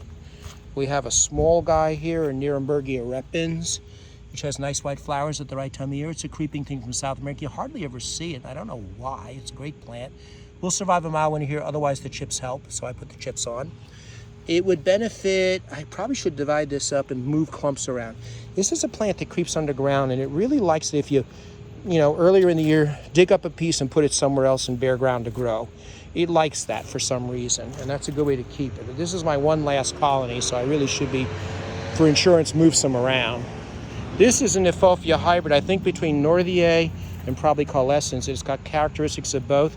It does make nice flowers, and it's taller than either one, actually, with leaves that are intermediate. And if we go back in here, stepping into here, we'll find, again, this is a big group of Kniphofia nordiae. This plant does not like hot, wet summers. You'll occasionally get a rosette rotting. I had only one rosette rot this year, and the plants are now multi-headed, as you can see, so it wasn't a dire disaster. I didn't lose a plant. Probably could start dividing them up, but I'm not going to divide them this time of year. I would wait till spring when it's cool to divide them. I would never divide them in the middle of summer, because if we have a hot spell, they don't like that. A lot of the South African stuff doesn't like hot nights, and when I gave a talk in Washington, D.C. to a gardening group, they told me that the biggest problem there seemed to be the hot nights, the hotter weather in summer than we have in New York. And I believe they are correct, because I noticed these things sulk when we get our 1 week of warm weather. That being said, they did pretty good in this dry year, and we had hot weather, but it wasn't ridiculously hot, unlike so many other parts of the country. But that could change anytime, so I'm aware that could be a change.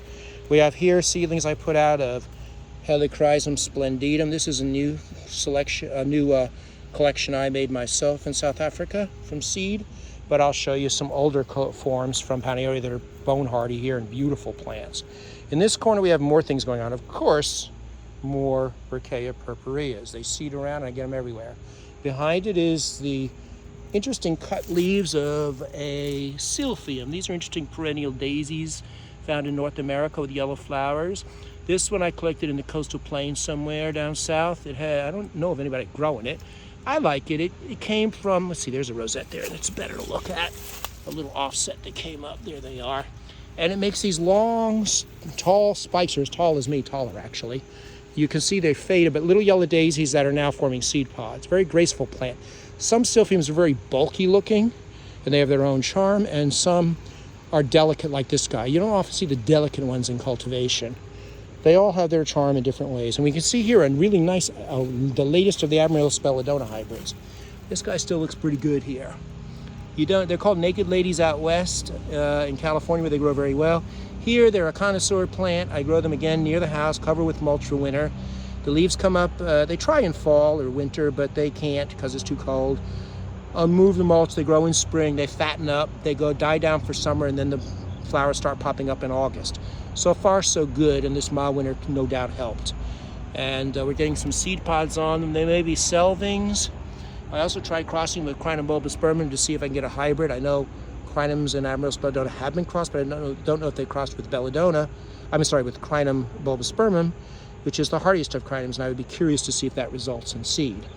We're getting pods, but I don't know if they were the result of my cross or just selvings. We'll see when I grow them out. Some other interesting plants. The hardiest of all callas here, a rather miserable specimen because they keep moving them out of here because they're too vigorous.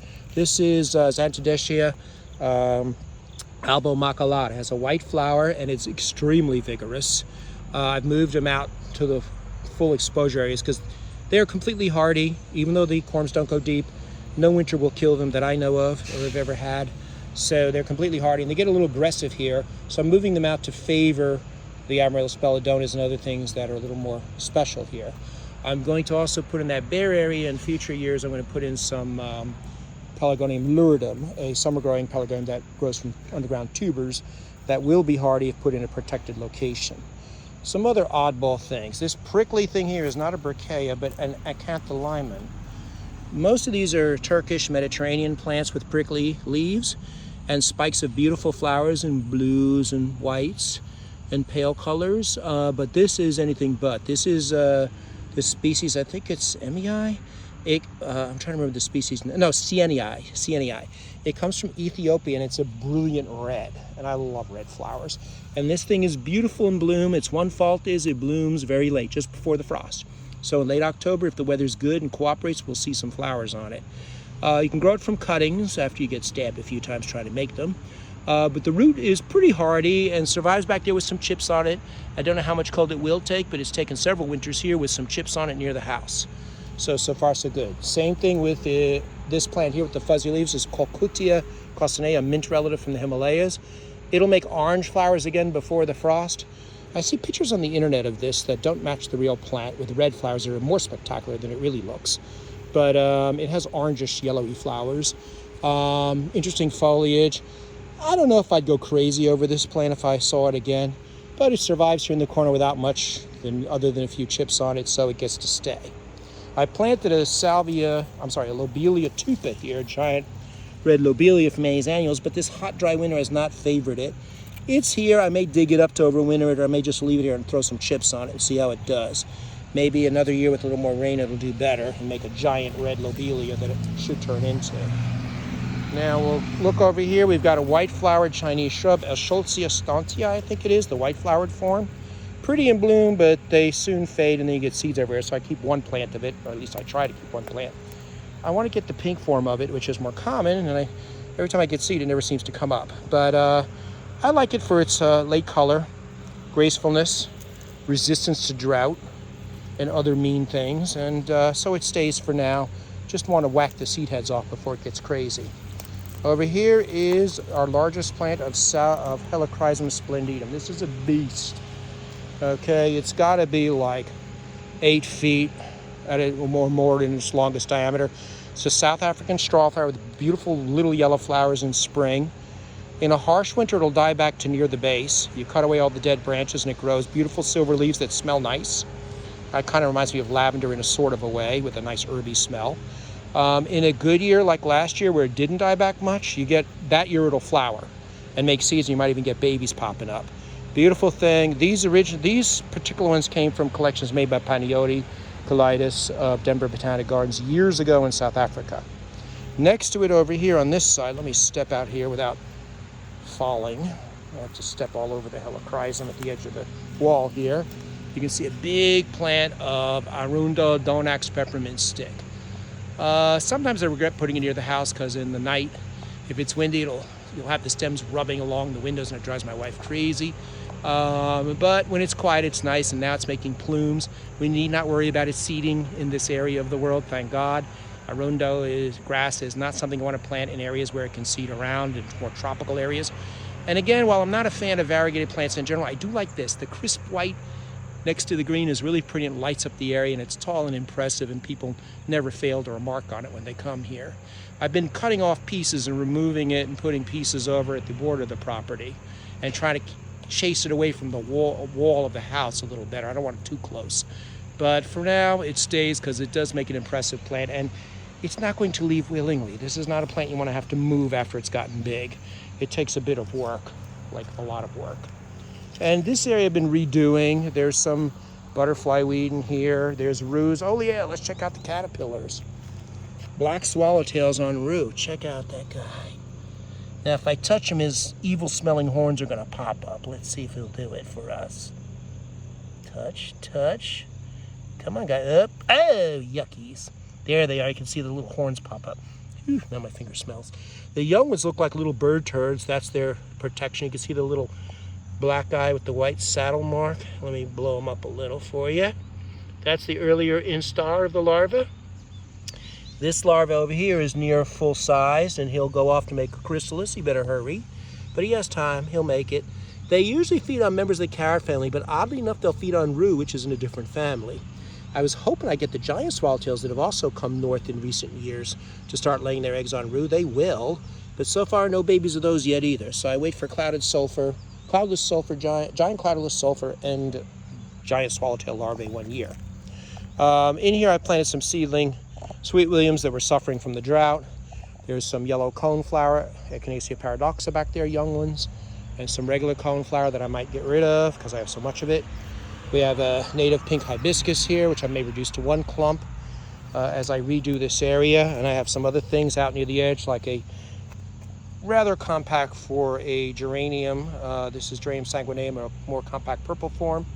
We also have a rock rose here with dead annuals falling into the top, so I need to remove that. This is a helianthemum. I think this guy's pink flowered. Rock roses. They like well-drained areas at the edge of walls, and that's what they've got here. And there's a few other things, of course, the Niphalphia with its dead spikes right by the helichrysum. As we go in through here, we'll see also a large peony. This is Barcella, an intersectional, the Etoll peonies that are crosses of the shrub peonies or tree peonies are called, with regular herbaceous. They don't make seeds, although they try to make pods.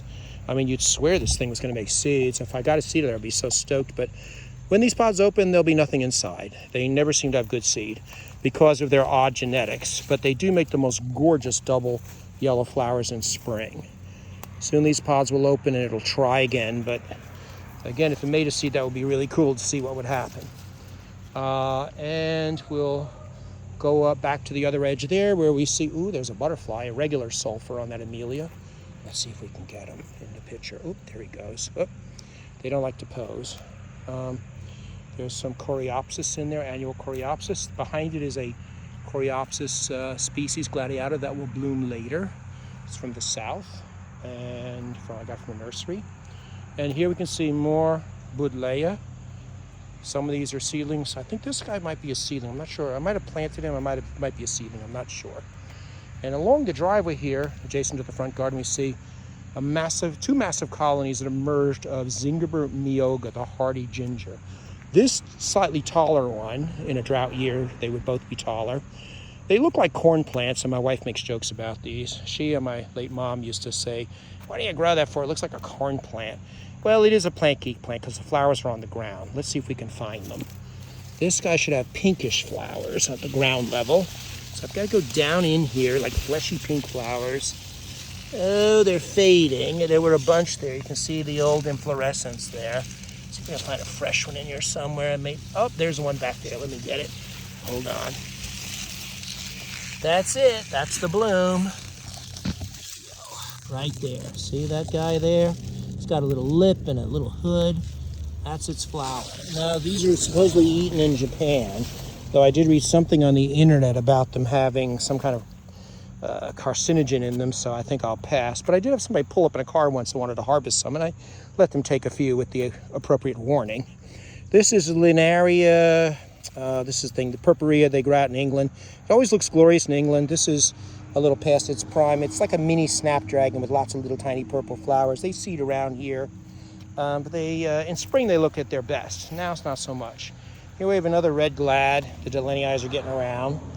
The dying thing is annual penny royal. It's an annual Hedioma. I don't know what genus it's in. It smells really nice, but it seeds around too much, so I pull out a lot of the extra, but I keep a few around because it smells great. And this is the regular Zingiber Myoga cultivar that has yellow flowers. Let's see if we can find its flowers in here somewhere. Let's see if I can find a good one. This is a little brighter, but I still wouldn't call it a stunner. Oh yeah, there's lots of them in here. Oh yeah, look at all those flowers there, guys. Okay, a whole little forest of flowers. Yellow flowers, the slugs like them if they find them, but they don't hurt the plants. This species is totally hardy, requires no protection whatsoever. They survive here without any wood chips. I think I might have given them their first year and ignored them after that. And you get all these cool little yellow flowers you can show off to all your plant geek friends when they come around. And we'll walk towards the front here. We have a large tree of Japanese umbrella pine, Scindinapsus, here that came with the property. Unfortunately, it's losing branches because some kind of boar got into one of the multiple trunks, actually two of them. We cut one off. This is one of the few trees I would have kept that they had here. I got rid of the hemlocks that were in the property and stuff that were dying, and I wanted more sun. But this is actually a big specimen of this. So I really hope it survives, but it is losing branches a bit by bit.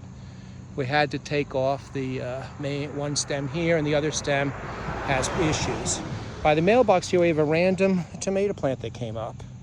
This is one of the little cherry tomatoes. The seed got out here somehow, along with this baby tulip tree flying in from I don't know where. We'll pull him out. And you can see it's making a ton of tomatoes, which we'll harvest maybe further back from the road because you never know if the dog walkers came by. There we see a senecio, and you're a purple senecio. A daisy from South Africa, Macrocephalus. It will bloom next spring with beautiful purple daisies. They seed around here, but being a dry year, it's not favored them, but we'll see them again next spring when they bloom. And there's a clematis in here with beautiful fluffy heads, silver heads. I'm trying to remember this species. I grew it from seed, and it's one of those things I regretted because it spreads everywhere. So I must have thrown it out, and the seed got loose, and it came up here in this difficult area under the umbrella pine. But I do like the seed pods. They're nice. And the yellow flowers are cute. I might let it stay here if I can keep it in check.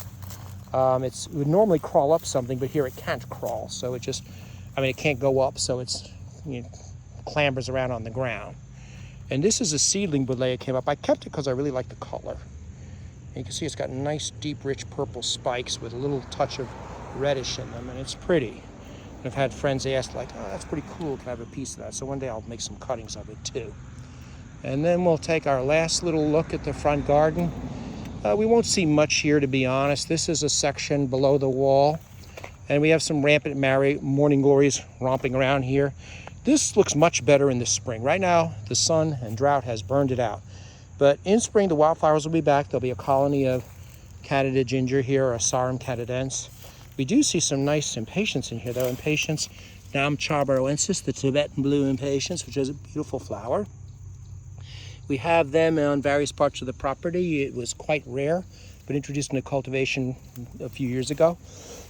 And they self-sow here and come up well. Again, this area would be full of stuff in spring. It probably would benefit by me planting something to give it some shade, but I don't want to block the wall behind it for obvious reasons. We have some hellebores, some double ones here and singles. We have Saruma, which is a cousin of the Asarum that has yellow flowers from China. It self-sows, and again in spring, looks great. It burns a little in summer, but the plants are very healthy and they will come back. And over here we planted some of the newer Well, they were newer at the time when I got them, cheap from Santa Rosa on their sales. The corobell things and heucheras with different colored leaves and flowers. And they're pretty tough and long-lived things. And I've stuck a few pots out here of cannas. These are seedlings of canna orange punch. I let them self, and I got all kinds of colors. Got these orange ones that look kind of like the original. And I got this pot. It contains different shades of yellow. This is a pure yellow that came out, and an orange yellow over here. It's been dry, but I gave them a good watering yesterday. And there's another one that it's not blooming at the moment with another shade of yellow orange, and another orange one back there. And in here we also have self-sowing salmon 4 o'clock, which will open later in the day. They drop seed and come up here every year. And a little pink flower that's kind of cute. I have to check the name. It's something from Taiwan. It's an annual weed, but it has pretty little leaves and beautiful little hot pink little flowers that don't open up. They're like little buttons, kind of like the Amelia, but smaller. And it self-sows here and there sparingly. It's a tropical thing, but we'll self-sow. And it comes up here and there on the property. And just like the Amelia, very much like it, it's easy to remove, and the leaves are a little bit more attractive. So we'll close it at that for the front garden view on October 24th.